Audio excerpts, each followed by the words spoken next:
সন্দেশখালীর নির্দিষ্ট কোন জায়গায় যেতে চান বিরোধী দলনেতা শুভেন্দু অধিকারী? বিকেল ৩টের মধ্যে জানানোর নির্দেশ দিল কলকাতা হাইকোর্ট।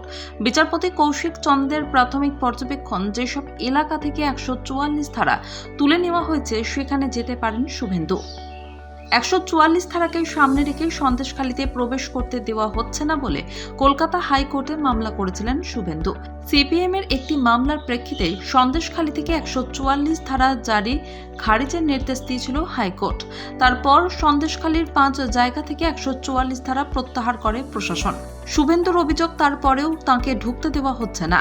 এই অভিযোগ জানিয়ে গত ১৬ ফেব্রুয়ারি আবারও হাইকোর্টের দ্বারস্থ হন শুভেন্দু। বিচারপতি চন্দ্র সেই মামলা দায়েরের অনুমতি দেন। তার শুনানিতেই সোমবার বিচারপতির পর্যবেক্ষণ, যেসব এলাকা থেকে ১৪৪ ধারা তুলে নেওয়া হয়েছে সেখানে যেতে পারেন শুভেন্দু। সন্দেশখালীতে যেতে গিয়ে গত সোমবার বাধার মুখে পড়েছিলেন বিরোধী দলনেতা। সেখানে ঢুকতে চেয়ে তারপরই প্রথমবার হাইকোর্টে মামলা করেছিলেন তিনি। গত মঙ্গলবার শুভেন্দুর আবেদনের নিষ্পত্তি করেন বিচারপতি জয় সেনগুপ্ত। সিপিএম এর করা মামলায় বিচারপতির পর্যবেক্ষণ ছিল উত্তেজনাপ্রবণ এলাকা চিহ্নিত করে ১৪৪ ধারা জারি করা হয়।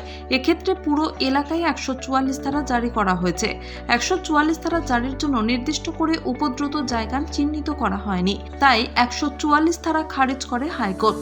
আলাদা করে আর শুভেন্দুর আবেদন শোনার দরকার পড়েনি। তারপরেও বাধার মুখে পড়ে আবারও দ্বিতীয়বার আবেদন করেন শুভেন্দু। ফেব্রুয়ারির শুরুতে আবারও উত্তপ্ত হয় সন্দেশখালী। সামনের সারিতে ছিলেন মহিলারা। তৃণমূল নেতা শাহজাহান শেখ, শিবু হাজরাদের গ্রেপ্তারের দাবিতে বিক্ষোভ দেখান গ্রামবাসীদের একাংশ। মহিলাদের একাংশ অভিযোগ করেন তারা হেনস্থার শিকার হয়েছেন। পরিস্থিতি নিয়ন্ত্রণে আনতে ১৪৪ ধারা জারি করে প্রশাসন। সেই কারণ দেখিয়ে গত সোমবারের পর গত বৃহস্পতিবারও শুভেন্দুকে সন্দেশখালী যেতে দেওয়া হয়নি বলে অভিযোগ উঠেছে। তারপরেই মামলা দায়ের। তাতেই হাইকোর্ট সোমবার নিজের পর্যবেক্ষণের কথা জানালো। সন্দেশখালীর নির্দিষ্ট কোন জায়গায় যেতে চান বিরোধী দলনেতা শুভেন্দু অধিকারী? বিকেল ৩টের মধ্যে জানানোর নির্দেশ দিল কলকাতা হাইকোর্ট। বিচারপতি কৌশিক চন্দ্রের প্রাথমিক পর্যবেক্ষণ, যেসব এলাকা থেকে ১৪৪ ধারা তুলে নেওয়া হয়েছে সেখানে যেতে পারেন শুভেন্দু। ১৪৪ ধারাকে সামনে রেখে সন্দেশখালীতে প্রবেশ করতে দেওয়া হচ্ছে না বলে কলকাতা হাইকোর্টে মামলা করেছিলেন শুভেন্দু। সিপিএম এর একটি মামলার প্রেক্ষিতে সন্দেশখালী থেকে ১৪৪ ধারা জারি খারিজের নির্দেশ দিয়েছিল হাইকোর্ট।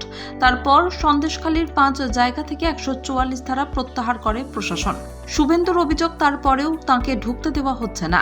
এই অভিযোগ জানিয়ে গত ১৬ ফেব্রুয়ারি আবারও হাইকোর্টের দ্বারস্থ হন শুভেন্দু।